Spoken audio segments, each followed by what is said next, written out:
در بهار سال 1951 صادق هدایت در خاک غربت به زندگی پرملال خویش پایان داد و روح مضطربش از بیقراری باز ماند. هنگام مرگ 48 سال داشت و هیچ پیام یا وصیت‌نامه‌ای از خود به جا نگذاشت. میراث او اما اندیشه‌های والا و آفریده‌های ادبی گرانبهایی است که سیمای یکی از پرفراز و نشیب‌ترین دوره‌های زندگی اجتماعی ایران را نمایان می‌سازند. محمود هدایت برادر او می‌گوید: اینم یه اهورامزداست. والا صادق خان یه آدمی بود فوق‌العاده وطن پرست و به اون چه از قدیم مونده خیلی توجه داشت. همچنان که اصفهان نصف جهانش که نوشته، اونجا رفته سر یه کوهی، اونجا یه آتشکده قدیمی بوده، یه مقدار کاغذ اون تو آتیش زده، گفته بگذارید بعد از 1000 سال این آتشکده باز رنگ آتش ببینه. بله. صادق هدایت از یک خانواده اشرافی اهل ادب و پرنفوذ برخاست. روح کنجکاو او خیلی زود در محیط پیرامونش رخنه کرد و آگاهی‌های تجربیش را با خوانده‌های بسیارش درآمیخت. هدایت از توانگری خانوادگی چشم پوشید، شغل کارمندی را برگزید و با مردم عادی انس گرفت. برای تحصیل به فرانسه رفت. با اندیشه ها و شیوه های قصه نویسی اروپایی بیشتر آشنا شد. به حکمت باستانی هند رو آورد. ریشه های کهن نیاکانش را باز جست. از فرهنگ عامه زادبومش میوه ها چید و چهره یگانه در ادبیات پیشرو ایران شد. هدایت در بیشتر نوشته‌هایش کوشید که از روی پستی‌های نفرت‌انگیز و در همان حال مضحک جامعه‌اش پرده بردارد. او با لطیفه‌های تند و شوخی‌های نیشدار تیری زهراگین بر قلب خرافه پرستی، چاپلوسی و مال‌اندوزی زد. زاهد نمایان و لاف زنان ریاکار را به ریشخند گرفت و قهرمان‌هایش را از میان مردم ساده و فروتن برگزید. هدایت به رغم نوسان‌های فکریش هیچگاه عشق به ایران را از یاد نبرد. دلبستگیش به فرهنگ و ادب عامه و آیین‌های باستانی ایران از نوشته‌های او پیداست. هدایت در زمینه‌های گوناگون ادبیات استاد بود. مترجم زبردست متن‌های کهن پهلوی، قصه سرای کودکان، نگرنده زندگانی طبقه پایین، داستان نویس هجایی، پژوهشگر، حکایت پرداز بی‌پروا، نمایشنامه نویس و پدید آورنده کتاب تخیلی بوفکور. فکر مرگ همیشه با هدایت بود. بیشتر داستانهایش به مرگ می انجامد. ستیزه مرگ و زندگی مایه آشکار و نهان نوشته های اوست. آخرین لحظه های زندگی هدایت در پاریس به تنهایی و تلخی گذشت.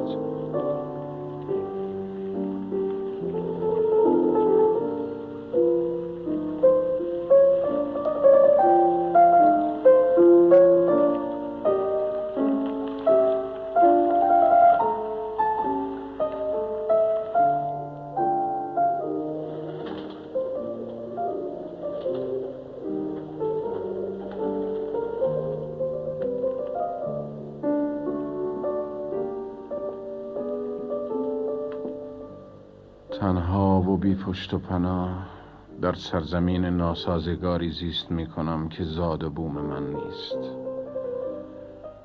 اتاقم مقبره زندگی و افکار من است. این روزها از هر کاری زده و خسته می شدم و بیزارم. اعصابم خرد شده. مثل یک محکوم و شاید بدتر از آن شب را به روز می آورم و حوصله همه چیز را از دست دادم. نمی توانم دیگر تشویق بشوم و نه دلداری پیدا کنم و نه خودم را گول بزنم. ورطه هولناکی میان من و دیگران به وجود آمده است و صدای زندگی گوشم را می خراشد.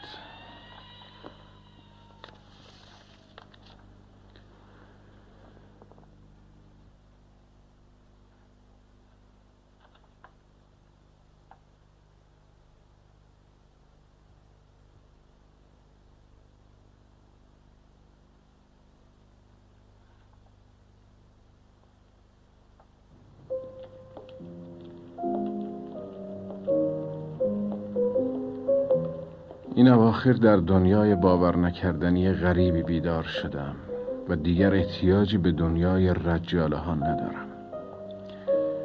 حس کردم این دنیا برای من نبود، برای یک دست آدم بی حیا، پر رو، گدامنش، معلومات فروش و چشم و دل گرسنه بود. برای کسانی که به فراخور دنیا آفریده شده بودند و از زورمندان زمین و آسمان گدایی می کردند و تملق آنها را می گفتند. من در این دوره مادی بیشرم خیلی سعی کردم نزدیکشان بشوم و درکشان کنم، اما سرانجام فهمیدم که زمین تا آسمان با آنها فرق دارم. ولی ناله ها، سکوت ها، فحش ها، گریه ها و خنده های آنها تا مدت ها خواب های مرا پر از کابوس می کرد. من میان رجاله ها یک نژاد مجعول و ناشناس شدم، به طوری که فراموش کردم سابق بر این جزو دنیای آنها بودم. حس میکنم نه زنده هستم و نه مرده. فقط یک مرده متحرک هستم که نه رابطه با دنیای زنده ها دارم و نه از فراموشی و آسایش مرگ استفاده میکنم. همه رابطه های من با دنیای زنده ها بریده شده. یادگارهای گذشته در برابرم نقش میبندد. گذشته، آینده، ساعت، روز، ماه و سال، همه برایم یکسان است. تنها کسانی خوشبختند که به فراخور دنیا و همرنگ محیط آفریده شدند و به همه چیز آن تن میدهند و از کوچکترین حس کنجکاوی و بلند طبعی محرومند. از بس چیزهای متناقض دیدم و حرفهای جور به جور شنیدم، حالا هیچ چیز را باور نمی کنم مگر تنهایی خودم را. همه چیز باطل است و هیچ چیز زیر آفتاب تازه نیست.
در این دنیای پست پر از فقر و مسکنت برای نخستین بار گمان کردم که در زندگی من یک شعاع آفتاب درخشید. اما افسوس، این شعاع آفتابی نبود، بلکه فقط یک پرتو گذرنده، یک ستاره پرنده بود که به صورت یک زن یا فرشته به من تجلی کرده و در روشنایی اون یک لحظه، فقط یک ثانیه، همه بدبختی های زندگی خودم را دیدم و به عظمت و شکوه آن پی بردم. و بعد این پرتو در گرداب تاریکی که باید ناپدید بشود دوباره ناپدید شد.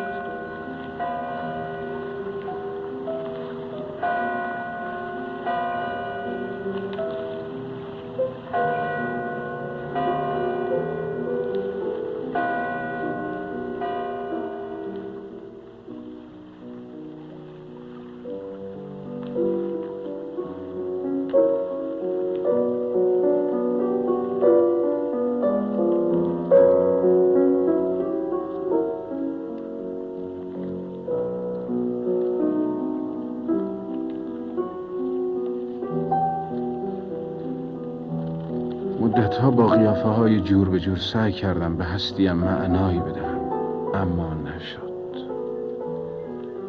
در زندگی هر کسی چندین نقاب با خود دارد. نقاب های مضحک، ترسناک، پرهیبت. اما وقتی آدم تنها میماند، پا به سن میگذارد و نیاز به دلقکی و چسبیدن به دیگران ندارد، چهره واقعی او از پشت آخرین نقابش بیرون می آید. چهره مملو از تاریکی و اضطراب.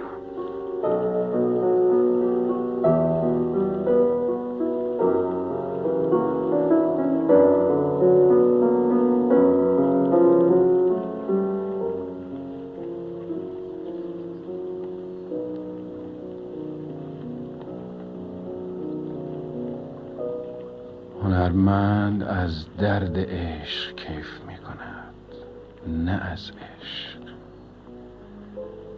و این درد عشق است که او را هنرمند کرده است. هنرمند حساستر از دیگران است و بهتر از آنها پلیدی ها و احتیاج های خشن زندگی را می بیند. و بعد برای اینکه راه گریزی پیدا کند، برای اینکه خودش را گول بزند و صدای قبیله گم شدهش را در قلبش نگه دارد، چیزی می‌آفریند که طنین درد خاموش او را دارد، که ادامه رویاهای اوست. برای من اما دیگر مجال رویا هم نمانده. نوشتن نیز دیگر دردی از من دوا نمی‌کند. قصه نویسی راه فراری بود برای آرزوهای ناکام مانده. سر تا سر زندگیم را مانند خوشه ای انگور در دستم فشردم و عصاره آن را قطره قطره در نوشته هایم چکاندم. نوشته هایی که مطابق روحیه متناقض من پر از امید و فلاکت، پر از شوخی و یأس بود.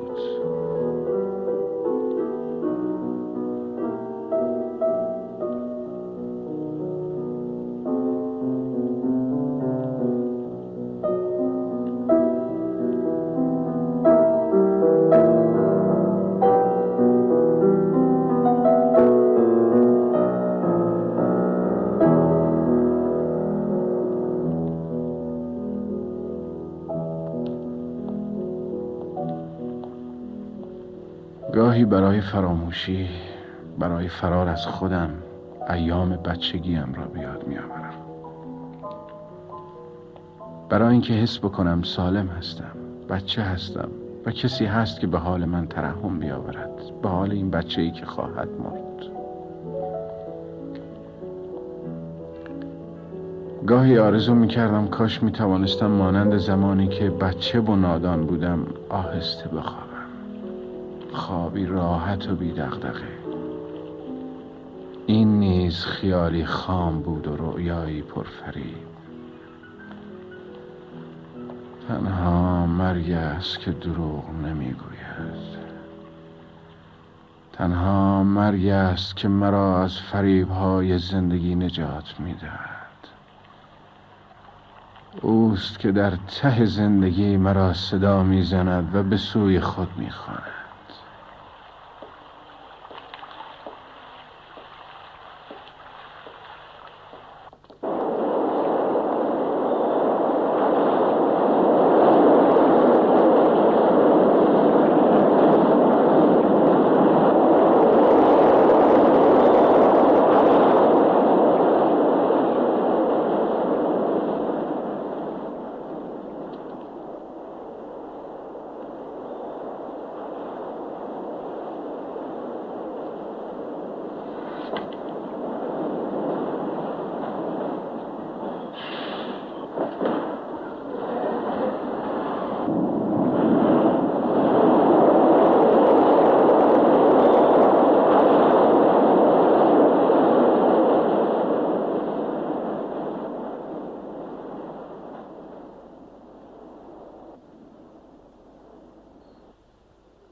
گیرم امید هم هست، اما برای من نیست.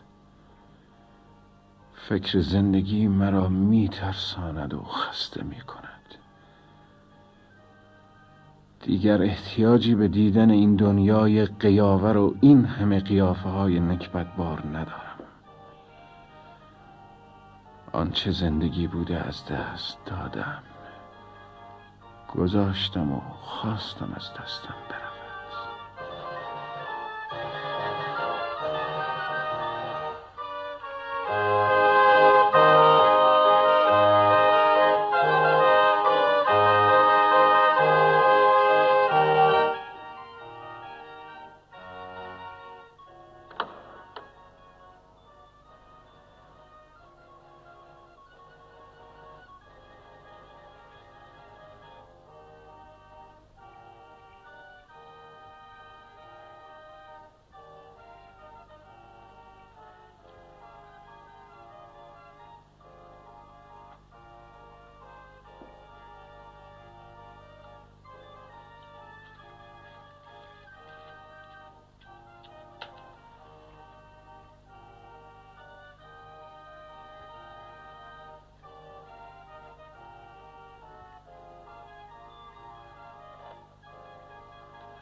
این اتاق هر دم برای من تنگتر و تاریکتر از قبر می شود.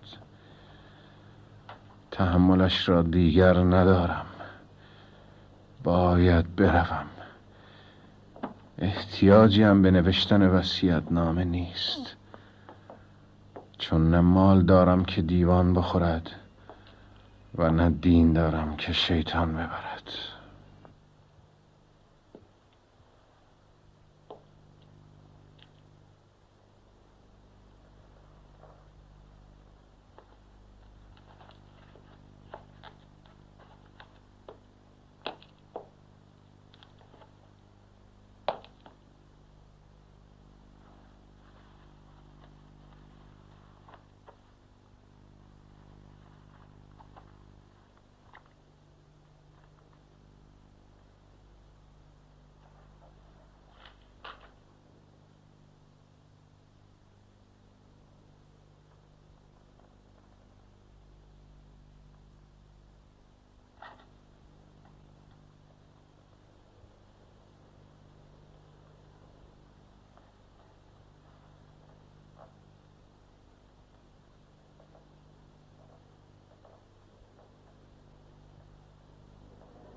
روز و ماه چیست برای من معنا ندارد. برای کسی که در گور است زم غم انگیز می آید و در سینه‌ام اضطرابی دوران می زند. آیا سر تا سر زندگی یک قصه مضحک، یک متل باور نکردنی و احمقانه نیست؟ همیشه گمان میکردم خاموشی بهترین چیز هست. گمان میکردم بهتر است آدم مثل بوتیمار کنار دریا بال پر خود را بگستراند و تنها بنشیند.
روی صورتم نفس ملایم صبح را حس می کنم.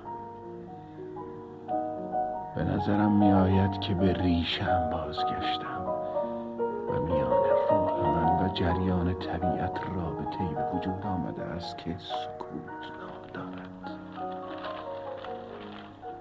همه یادگارهای من در این سکوت است و تنها صدای رشد دوباره من با گیاهان خودرو آن را مشوش خواهد کرد.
من در بهار سفر کردم و مقداری از یادگارها و احساسهای خودم را در این تکه خاک گذاشتم و مقداری از یادبودها و تأثیرهای آن را با خود بردم.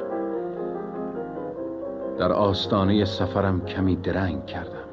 میخواستم برگردم، مثل اینکه چیزی را گم کرده بودم و آن چیز نمیدانستم چه بود. شاید کمی از هستی من در آتشگاه زندگی مانده باشد.